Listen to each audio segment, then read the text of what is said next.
The multiplayer side of Halo has always been a little bit more fast and loose. In multiplayer, everything and anything can happen. Oh my God, mother.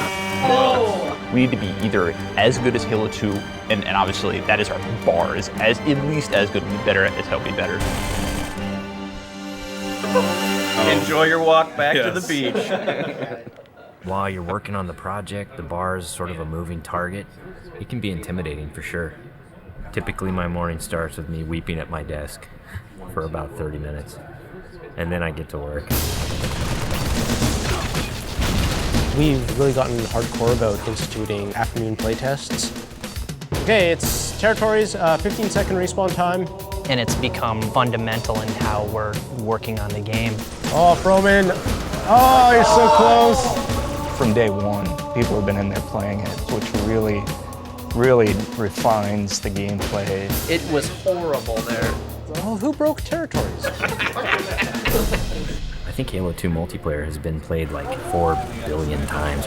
Competing against yourself is stressful. Coming up with these scenarios that people play over and over again. Now, how can we rethink that and create something that's new and interesting?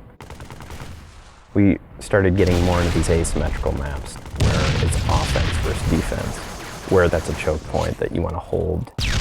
And I think high ground is an example of that.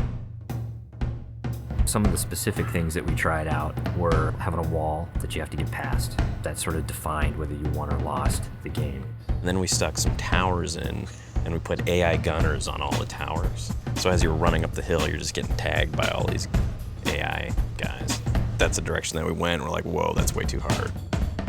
In this version, the wall is actually perpendicular to the hill. And in the final version of High Ground, that wall has been rotated 45 degrees because it had 2 turrets up here as well as 2 turrets in the other tower. So there was a lot of firepower coming down on the hill. That got all simplified into 1 turret actually right above the gate, which we felt was not as brutal to the attackers. It's pretty obvious to us when we start working on these maps that they have to be fun for the 100th and the 200th and the 1000th time. You weren't figuring out the switches in the doors? Yeah, the glows are like you want to walk up and fight. Watching people run through your map challenges a lot of the assumptions you made about it. Like, oh, I think people will use this hill for sniping them, and then no one uses it. Then you get great comments like, this map sucks, I hate this spot, I hate you. A lot of the time that we spend on these levels are in the details, making sure that the run to a weapon is equal for different areas, getting the distances right for flag captures. Because we make such an effort to place titled objects in a level, like the waterfall, the bridge, the porta potty, people can say the flag is down by the porta potty. That immediately helps with that social aspect. Don't tell them about the porta potty. One of the things that we talked about in pre-production was player movement, and that's where the man cannon came from. There's different ways to move the player around the map. In Halo 1 and Halo 2, we had these teleporters. Although it was a great way to get around quickly, it didn't provide as much inherent danger as the man cannon does. There's almost nothing more rewarding than sniping a guy out of the air as he's man cannoning across the map.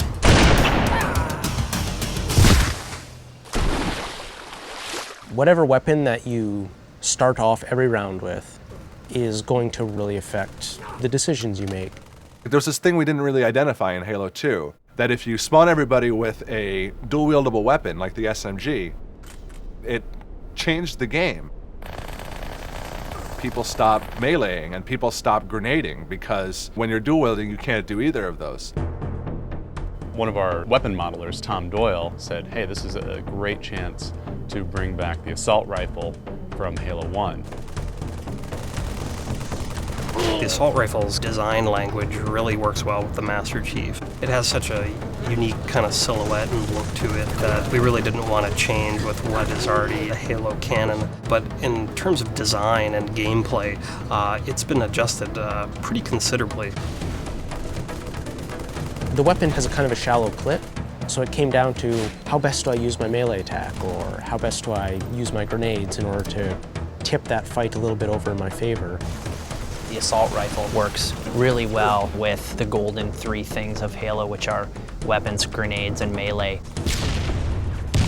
The different kind of weapons that you get to use now, the way that they're balanced against each other, the way the weapons are placed on a map, it brings a certain something to the map that just makes it play right. You have a situation which is very common, two guys get into a fight.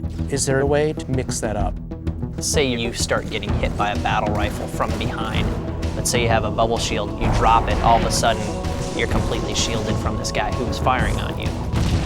Or you have a trip mine and you realize a warthog is barreling towards you.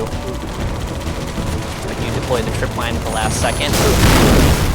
And yes, you die, but you take out those damn bastards that just ran you over.